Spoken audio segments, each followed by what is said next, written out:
प्रधानमंत्री के घर के बहुत पास, पार्लियामेंट के बहुत पास, राष्ट्रपति भवन के बहुत पास एक विस्फोट हुआ। लाल किले के पास देश की राजधानी में विस्फोट हुआ और इस विस्फोट में अब तक 13 लोगों की जान जा चुकी। मैं इसको विस्फोट कह रहा हूं, आतंकी हमला कहने में सरकार ने 48 घंटे लगाए, तो मैं भी थोड़ी देर बाद उस पर आता हूं। इस विस्फोट में जो 13 लोग मारे गए और काफी लोग घायल हुए, हमारी प्रार्थना उन सबके साथ है, उनके परिवारों के साथ। हैरानी की बात यह है कि 48 घंटे बाद कैबिनेट ने, गौर फरमाइएगा, कैबिनेट ने ये घोषणा की कि इसको हम एक आतंकी हमला मानते हैं। 48 घंटे प्रधानमंत्री भूटान से लौट कर आए, उसके बाद कैबिनेट कमेटी ऑन सिक्योरिटी की मीटिंग होती है और ये घोषणा होती है कि इसको हम आतंकी हमला मान रहे हैं। बहुत सवाल उठते हैं और गंभीर सवाल उठते हैं, क्योंकि देश की राजधानी में ऐसा हुआ है। आप सबको याद होगा, इतना बड़ा हमला देश की राजधानी में 2001 में हुआ था, संसद के ऊपर। अटल बिहारी वाजपेयी जी प्रधानमंत्री थे। आप सब पत्रकारिता शुरू कर रहे होंगे उस वक्त। बहुत हैरानी की बात यह है और सवाल यह उठता है, इतनी इंटेलिजेंस, इतनी सुरक्षा एजेंसियां, ऊपर डोवल साहब, अमित शाह साहब, इतने लोग बैठे हैं, पैनी नजर बताते हैं कि हम पैनी नजर से देख रहे हैं। इतनी भारी संख्या में, इतनी भारी मात्रा में फरीदाबाद में 2900 किलो विस्फोटक सामग्री कैसे पहुंच गई? हम पुलवामा के सवाल पूछते रहते हैं कि साहब आरडीएक्स कैसे पहुंचा, नहीं मिले जवाब। सतपाल मलिक जी पूछते हुए रह गए, नहीं मिले जवाब, उनको और बेइज्जत अलग किया गया। 2900 किलो विस्फोटक सामग्री दिल्ली के 20 किलोमीटर दूर पहुंच चुकी, कैसे पहुंची? लाल किले के बाहर एक गाड़ी में विस्फोटक सामग्री है और वो एक्सप्लोजन होता है, धमाका होता है, लोगों की जान जाती है, लोग घायल होते हैं। दिल्ली राजधानी के भीतर, प्रधानमंत्री के घर के पास, ये कैसे संभव हुआ? कौन जिम्मेदारी ले रहा है, कौन जवाबदेही ले रहा है? यह सवाल बहुत गंभीर है। देशवासियों के मन में यह सवाल है।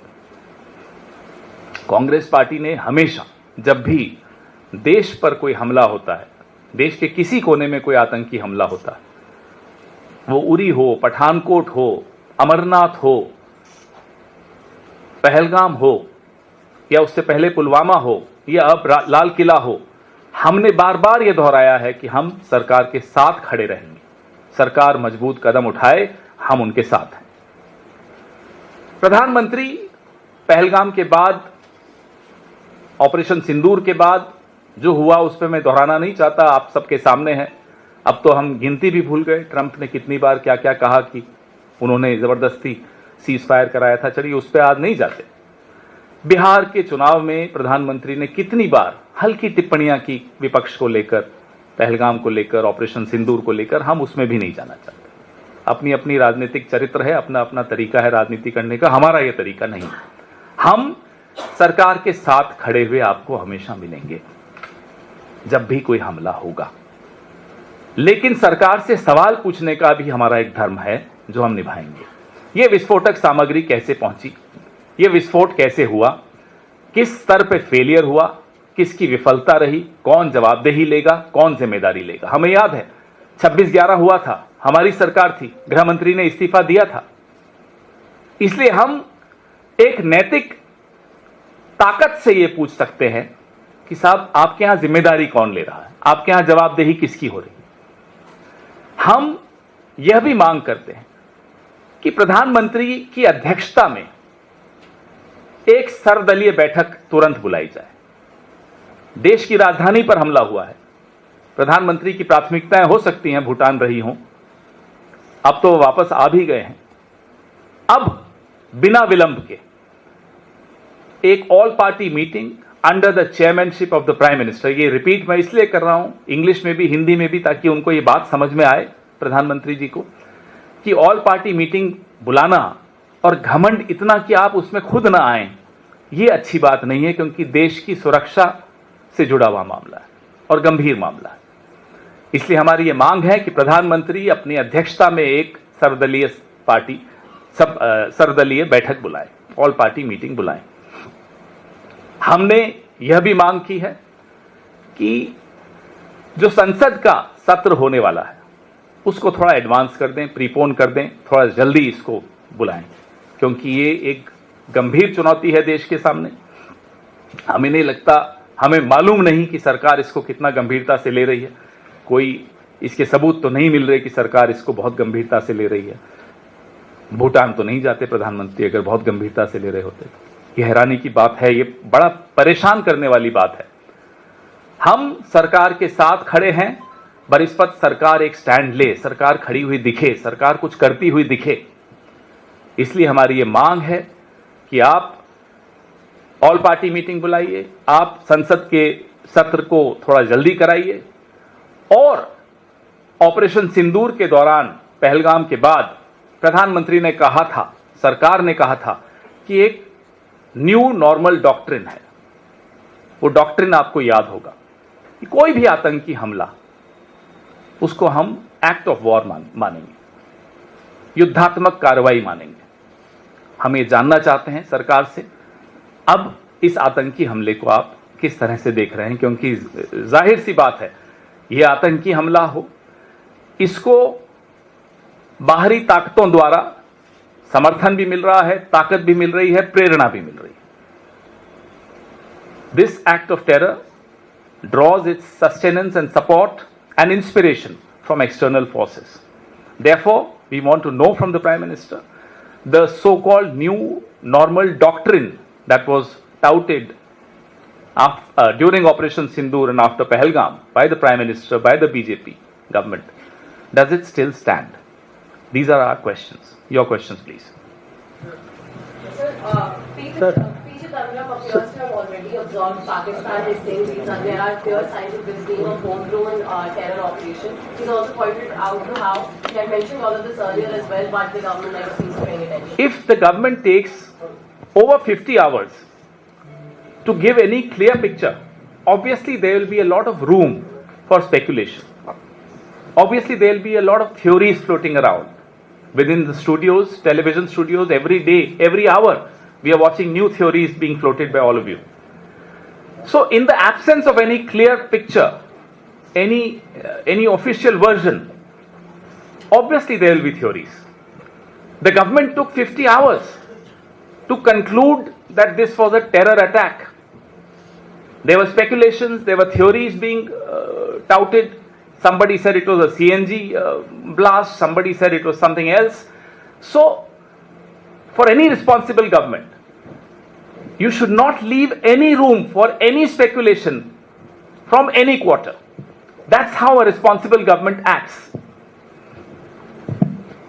पवन जी, ये जो जांच पड़ताल चल रही है, पवन जी इधर, ये जो जांच पड़ताल चल रही है, अभी तक जिस तरीके से जांच आगे बढ़ी है, नए नए खुलासे हो रहे हैं, एनआईए की जांच चल रही है और एक पारदर्शी तरीके से जांच हो रही है, एक पेशेवर तरीके से जांच हो रही है। कल जो बयान आया, जीरो टॉलरेंस आतंकवाद के खिलाफ सरकार की रहेगी, सरकार ने साफ किया ये एक जघन्य आतंकवादी हमला, ये भी माना है। तो तस्वीर तो साफ हो रही है, लेकिन जांच पूरी होने तक क्या ये इंतजार करना चाहिए कि कौन दोषी है कौन नहीं, इसमें स्लीपर सेल है या फिर सीमा पार आतंकवाद से इसका लिंक जुड़ा है, पाकिस्तान से इसका? आप जो सलाह दे रहे हैं सही दे रहे हैं, गलत व्यक्ति को दे रहे हैं।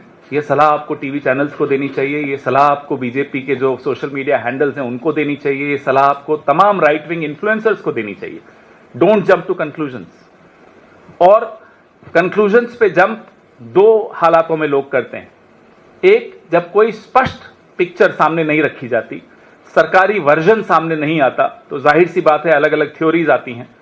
दूसरा, जानबूझकर किया जाता है, जो कि राइट विंग इन्फ्लुएंसर्स आपके कर रहे हैं, लगातार वैमनस्य पैदा करने का पूरा प्रयास हो रहा है।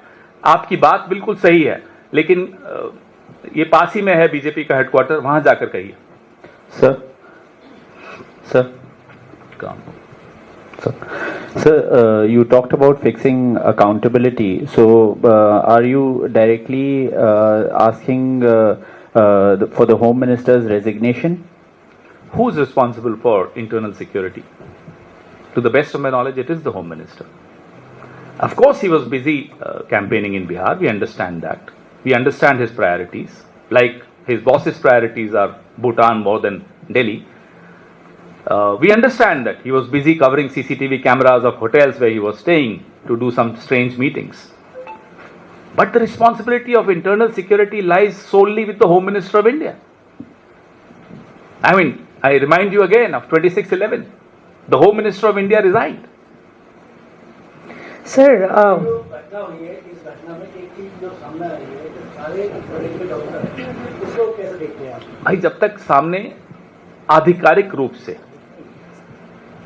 सब कुछ सामने नहीं आता, मैं टिप्पणी करूं एक राजनीतिक दल की तरफ से, आप टिप्पणी करें एक मीडिया की तरफ से, मुझे लगता है वो स्पेकुलेशन होगी। आधिकारिक रूप से जो सामने आएगा, आपने देखा हमने भी प्रेस वार्ता करने में 2 दिन लगाए, क्योंकि आधिकारिक रूप में ये कहा ही नहीं जा रहा था कि ये टेरर अटैक है। कल रात को कहा टेरर अटैक है, तो आज हम आपके सामने आए हैं। तो एक जिम्मेदार राजनीतिक दल और एक जिम्मेदार नागरिक होने की तरह हम किसी भी थ्योरी पर नहीं टिप्पणी करेंगे, किसी अनुमान पर टिप्पणी नहीं करेंगे। आधिकारिक रूप से जो आएगा उस पर टिप्पणी करेंगे। Pawan Khera sir, Urvashi Khona this side from Zee Media. Sir, आपने पी चिदम्बरम पे बात की, उनके स्टेटमेंट पे उनका ट्वीट ये भी कहता है कि किस तरह से एजुकेटेड जो लोग थे, इंडियन सिटीजन्स थे, और वो किस तरह से टेररिस्ट टर्न आउट हुए। आप उसको किस तरह से देखते हैं? Again underlining the home grown terrorist that he is talking about. You want to me to respond in English? Hindi. मैं बहुत स्पष्ट तौर पे आपको पहले भी कह चुका हूं, जब सरकार आधिकारिक बयान देने में 48 से 50 घंटे लगाएगी, तो जाहिर सी बात है नए नए अनुमान लगाए जाएंगे। वो अनुमान सही हैं गलत हैं उस पर मैं टिप्पणी नहीं करूंगा, हैं वो अनुमान। आधिकारिक बयान जो सरकार का होगा, सुरक्षा एजेंसीज का होगा, उसके बाद कोई टिप्पणी करनी चाहिए। और मैं नहीं मानता कि उसके पहले की तमाम टिप्पणियां वो मीडिया में आए या किसी और नेता की तरफ से आए, उसको हम आधिकारिक मानेंगे। संसद सत्र को प्रीपोन करने की बात आपने कही, क्या आप चाहते हैं कि संसद सत्र के दौरान इस पर चर्चा हो? जाहिर सी बात है, ये एक बहुत बड़ी और बहुत गंभीर चुनौती है। जो देश की राजधानी में आतंकी हमला हो, उसको हल्के में नहीं लिया जा सकता। पूरा देश देख रहा है, देश की सरकार की तरफ, देश के मीडिया की तरफ, देश के विपक्ष की तरफ, देश की संसद की तरफ। तो इसलिए संसद की एक जिम्मेदारी बनती है कि इस पर गहन चर्चा हो। चर्चा के पश्चात देश को हम विश्वास में लेकर उन्हें बताएं कि हम सब एक आवाज में आतंक के खिलाफ लड़ने को तैयार हैं। सर, आपने अभी संसद के सत्र को पहले बुलाने की मांग भी रखी है और सर्वदलीय बैठक बुलाने की मांग भी की है। ऑपरेशन सिंदूर के बाद भी आप लोगों ने जो है इस तरह की मांग की थी और आप लोगों ने इस मुद्दे को पार्लियामेंट में उठाया भी था। तो क्या आने वाले टाइम में जो पार्लियामेंट का सेशन होगा, कांग्रेस पार्टी ये मांग करती है कि जिस तरह से ये आतंकी हमला दिल्ली में हुआ है, इस पे चर्चा सरकार करवाए पार्लियामेंट के अंदर? आप डिमांड मांग करते हैं? हम कह रहे हैं कि संसद के सत्र को एडवांस किया जाए, प्रीपोन किया जाए, ताकि इस पर चर्चा हो सके। गंभीर मुद्दा है। ऑपरेशन सिंदूर, पहलगाम हमले के बाद जो हमने मांग की थी, उसी रात को ही मांग की थी। मांग भी गलत शब्द है, आग्रह किया था, निवेदन किया था सरकार से कि सर्वदलीय बैठक बुलाइए। सरकार ने वो हमारी बात मानी, लेकिन प्रधानमंत्री ने नहीं मानी, प्रधानमंत्री उसमें नहीं आए। उसके बाद ऑपरेशन सिंदूर के दौरान भी एक सर्वदलीय बैठक हुई, उसमें भी प्रधानमंत्री नहीं आए। इसलिए हम ये मांग कर रहे हैं कि प्रधानमंत्री की अध्यक्षता में एक सर्वदलीय बैठक होनी आवश्यक है। पवन जी, मेरा सवाल है सर, पाकिस्तान में भी एक सुसाइड बॉम्बिंग हुई, उसने सीधे तौर पे भारत के ऊपर जो है आरोप लगाया वहां के प्रधानमंत्री ने। तो सीधे तौर पे पाकिस्तान तो हमें इंटरनेशनल लेवल पे सीधे तौर पे एक आरोपी बनाने की कोशिश कर रहा है, पिक्चर हमारी कर रहा है। तो हमको भी यहाँ पे तो साफ पता लग रहा है, कई एजेंसीज की तरफ से ये भी आया कि जैश ए मोहम्मद इसके पीछे हो सकती है। तो हमें भी पाकिस्तान को क्या कटघरे में सरकार को खड़ा करना चाहिए कि वो पाकिस्तान सोर्स बेस्ड इंफॉर्मेशन पे तो नहीं जाऊंगा। रही बात पाकिस्तान ने भारत के लिए क्या कहा, भारत का की जो विदेश नीति है, भारत की जो रक्षा नीति है, पूरा विश्व जानता है उसको। सरकारें कोई भी हों, भारत इस तरह की गतिविधियों में कभी संलिप्त नहीं होता। इसलिए पाकिस्तान जो कह रहा है उसको छोड़ दीजिए। रही बात जो आपका दूसरा बिंदु है, पूरी जांच होने दीजिए। अब मैं सोर्स बेस्ड इंफॉर्मेशन है कि किसने किया नहीं किया, फिर मैं स्पेकुलेशन करूं, फिर हमारे कोई और लीडर आए और वो कुछ ट्वीट करें, उससे लाभ नहीं होगा। इंतजार करना उचित है, लेकिन सरकार को चाहिए कि सब दलों को विश्वास मिले, फिर संसद को विश्वास मिले, ताकि इस तरह के अनुमान लगाने बंद हों। सर, ये अभी तक का ऐसा एपिसोड आया है धमाके को लेके पूछना चाह रहा हूँ। सबसे ज़्यादा जो इन्फॉर्मेशन होम मिनिस्ट्री से आ रही है वो सोर्सेज बेस पे आ रही हैं। मतलब टेक्निकली जो गवर्नमेंट को स्टैंड लेना चाहिए वो नहीं आ रहा है, सोर्सेज से निकलकर बहुत सारी चीजें आ रही हैं। बहुत अफसोस की बात आप इसको कैसे लेते हैं? बहुत अफसोस की बात है, जो दिन भर सिर्फ बोलने का काम करते हैं, वो अमित शाह हो, नरेंद्र मोदी हो, जब भी देश पर संकट आता है चुप हो जाते हैं। फिर सोर्सेज से क्या लीक करना और क्यों लीक करना, नियत क्या है इसके पीछे, राजनीतिकरण क्यों किया जा रहा है, आपका एजेंडा क्या है कि सोर्स बेस्ड इंफॉर्मेशन आप दे रहे हैं, आधिकारिक रूप से दीजिए, जिम्मेदारी लेकर दीजिए। आप सरकार में हैं, 11 साल से सरकार में हैं, ऐसा नहीं कि आपको अब तक इतना अनुभव नहीं है सरकार चलाने का कि जब संकट की घड़ी हो तब इस तरह की अफवाहें उड़ना देना या उड़ाना दोनों ही अपराध है, दोनों ही गलत है, दोनों ही देश विरोधी माना जाएगा।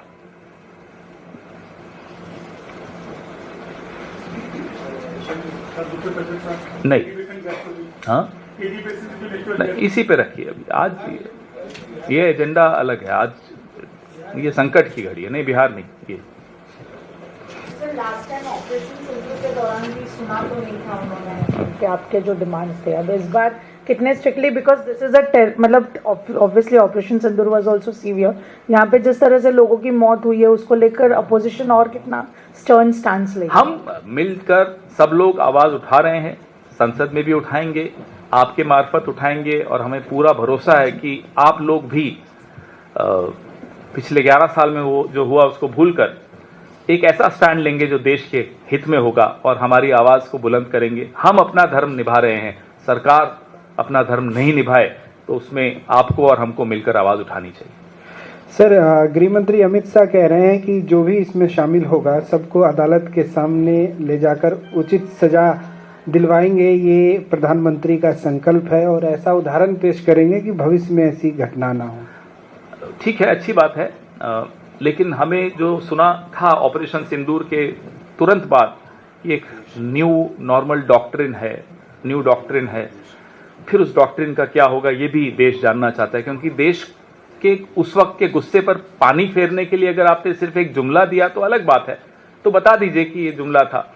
और अगर पानी फेरने के लिए नहीं था, लोगों का गुस्सा शांत करने के लिए नहीं था, तो फिर गृह मंत्री ने जो अब बोला है और प्रधानमंत्री ने जो तब बोला था उसमें एक बहुत बड़ा अंतर दिखता है।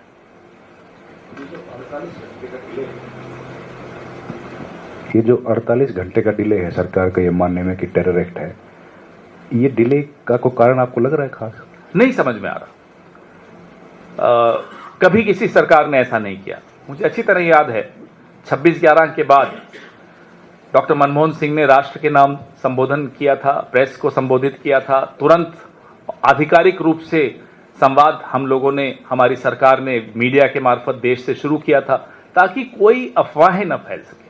अफवाहें फैलाने की कोशिश तब भी लोगों ने की थी, कुछ तत्वों ने, अब उनका नाम लेना ठीक नहीं है, उनमें से कुछ अब सरकार में है, लेकिन हमने कोशिश यही की कि अफवाहें न फैलें, लोग अनुमान न लगाएं, स्पेकुलेशन न चले। इसलिए किसी भी जिम्मेदार सरकार को एक एंगेजमेंट तुरंत शुरू करनी चाहिए देश के साथ। 48 घंटे में वो एंगेजमेंट नहीं हुई। अभी हमारे साथी ने सवाल पूछा, संजय जी ने, कि सोर्स बेस्ड इंफॉर्मेशन आ रही है।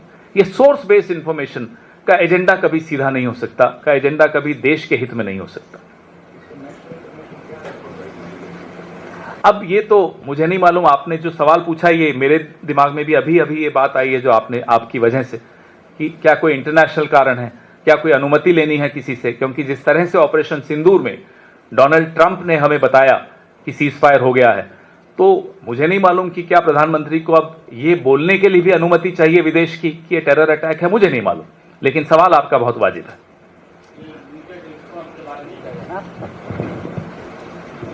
गवर्नमेंट की तरफ से जो म्यूटेड रिस्पांस आया है, यही जो Muted response. हाँ जी जी, what do you want to say about it?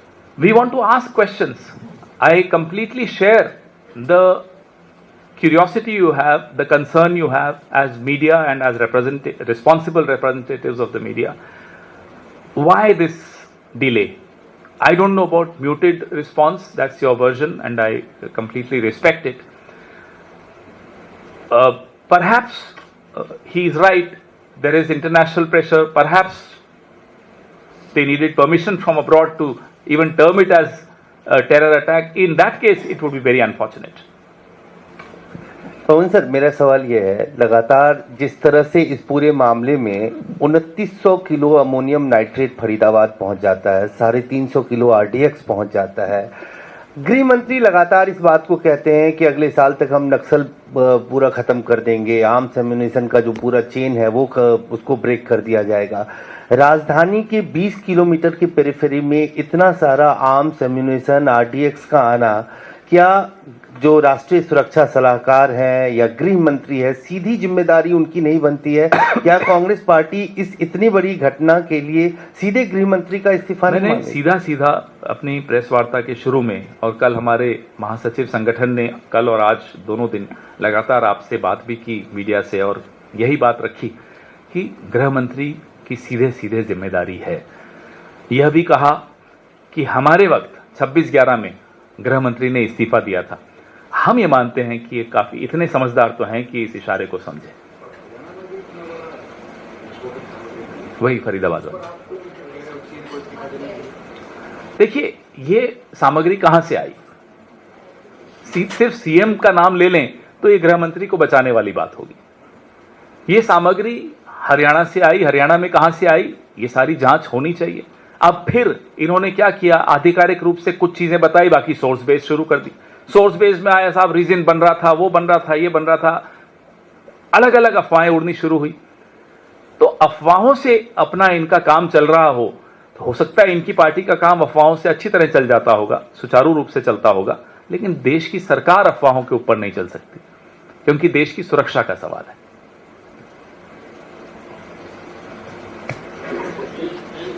नहीं, आज इसी पर